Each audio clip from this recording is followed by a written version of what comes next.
let's get into this top. Let's get into the actually. They put out the top 100 list, but I only really care about the top 10, and I already see some stuff in the top 10 that kind of give me pause on this, and I don't know what y'all think about it, but I wrote out my own top 10 list of what I think is acceptable. You know, we could talk about it, but so let's see. I'm gonna run the top 10 down. Do y'all have the list up in front of you? I'm pulling it up now. All right, so I'm gonna read off the top 10 for those that's listening. This is what the ESPN top 100 NBA player ranking, but we're gonna start at the top 10. Number 1, which I don't have a problem with, LeBron James. All right, everybody would put LeBron James up there. Number 2, I have somewhat of a problem with Anthony Davis at number 2. Number 3, I don't have a problem with Giannis Antetokounmpo. Number 4, I definitely have a problem with Luka Doncic. Number 5, Kawhi Leonard. Number 6, Kevin Durant. Number 7, Damian Lillard. 8, Steph Curry. 9, James Harden. And 10, Nikola Jokic. And just below Nikola Jokic is Jason Tatum at number 11, then Jimmy Butler at 12. So, AB, you shaking your head. What you got a problem with? Do you have a problem with any of that? Yeah, quite a problem. It's supposed to be a projection, right?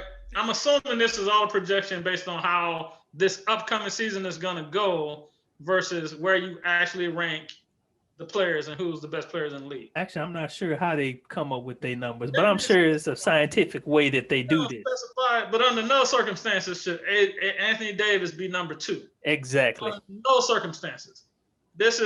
I'm so tired of the whole, oh, well, he won a ring, he's the best player in the league, or let's elevate him here and here and here. How does Kawhi go from number 1 last year to number 5 this year? Exactly. How does Giannis how on what planet is Anthony Davis better than Giannis? Steph Curry. Okay, good man. The man got hurt. They had nothing to play for. Let's drop him down to 8. Mm-hmm. James Harden been in the MVP. Now that's why I say, are they rating it based on procession, and because he's asking to be gone, you don't know where he's gonna be or how he's gonna play.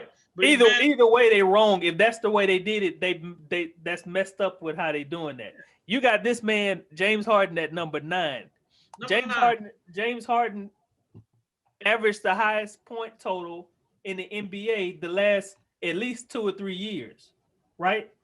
Been in the NBA, been in the MVP discussion the last 5 years. Luka Doncic, they ready to hand this dude the keys to the kingdom in his third, 4th year? Come on, man. You don't have a problem with Luka at 4? He could be down a little lower. I think if I was putting it, Luka would probably be number 6. Would you put Luka ahead of James Harden? So I didn't spend too much time in that 3, 4, 5 spot. Put it this way. I have Giannis and LBJ 1 and 2. And then at 3, 4, and 5, I was really torn between Luka, KD, and Steph. Where you got James at?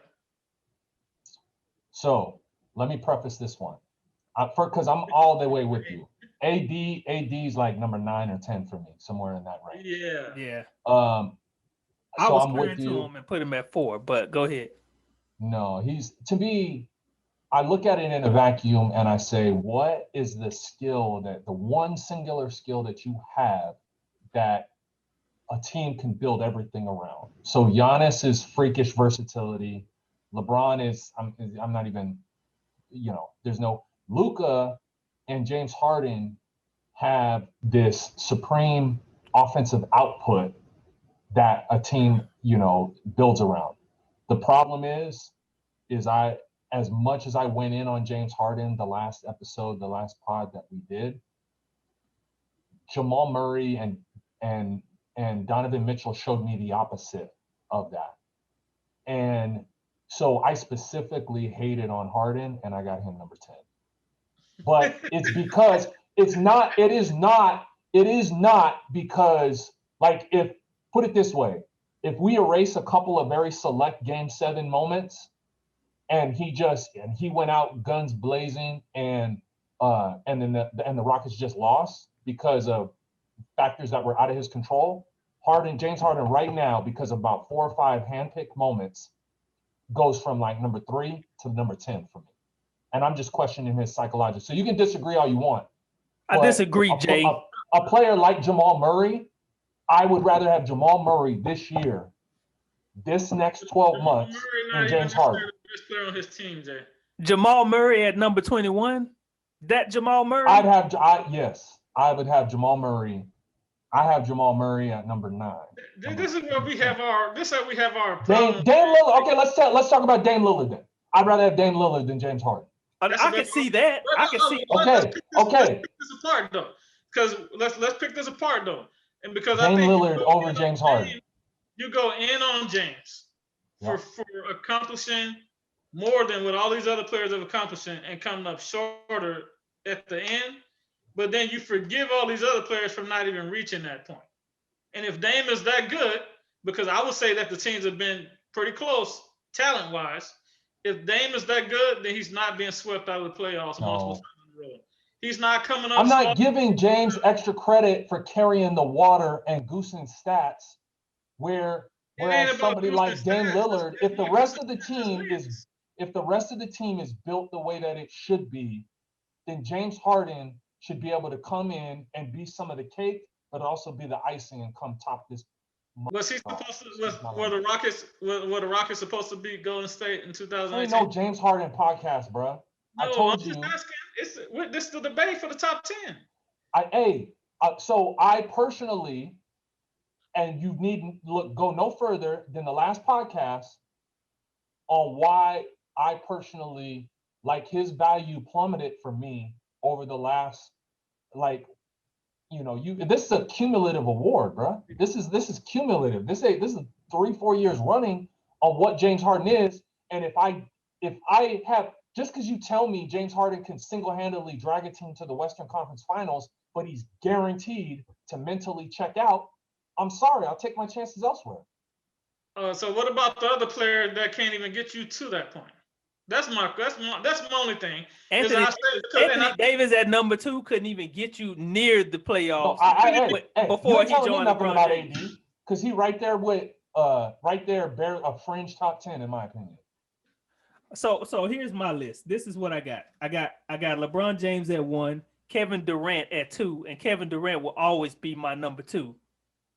Healthy or not, Kevin Durant is better than a lot of these dudes that's up here. And they got Kevin Durant at number 6. We'll see. We're gonna know the first week of the season. We're gonna know. I got Giannis at 3. I was kind to Anthony Davis and got him at 4 because I do think Anthony Davis is a beast. I put him at 4.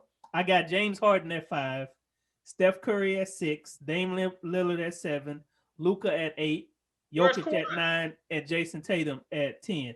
You forgot Kawhi? I did forget Kawhi.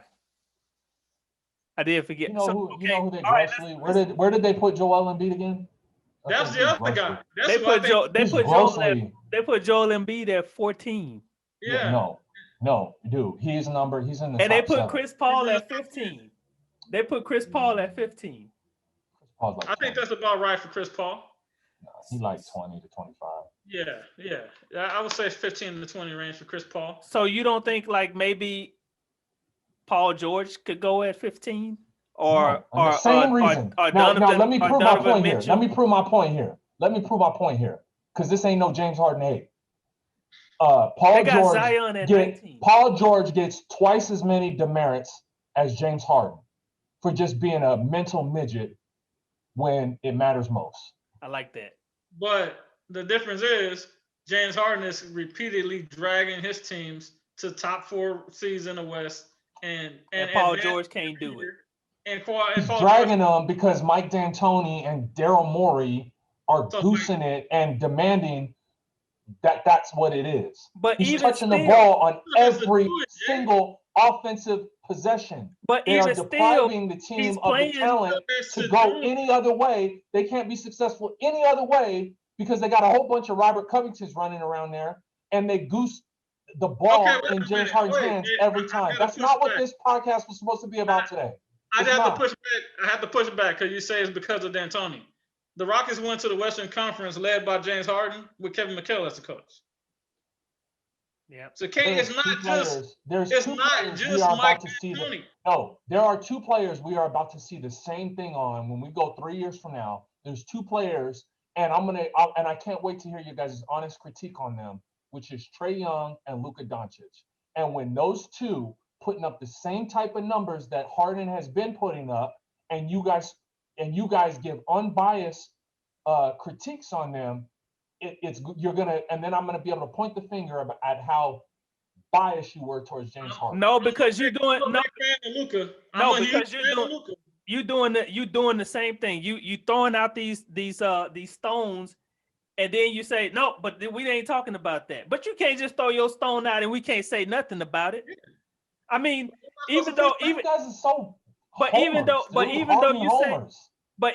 say, because you keep coming up with this foolish talk about it. Even look, I say 10, you guys want to light me on fire. No, listen, I don't have an issue with you putting them at 10, but the reason why you putting them at 10 is the reason why I have the issue. Now you say it's because George ain't even on the list. You said it's because of Mike D'Antoni that the reason why James Harden is able to drag the teams to the playoffs and stuff like that. But it's James Harden that's dragging the team to the playoff. And guess what? No matter what Mike D'Antoni and no matter what Daryl Morey's system is, we still got to beat the other team to even get to the playoff.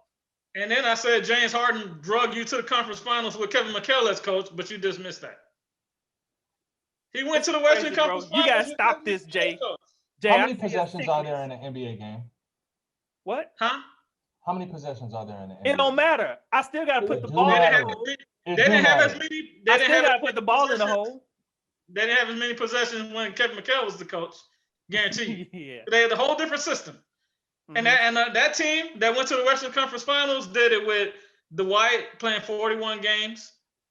Both of the power forwards missing 30-plus games. The point guards, Patrick Beverley and Jeremy Lin, missing 30-plus games and the playoffs.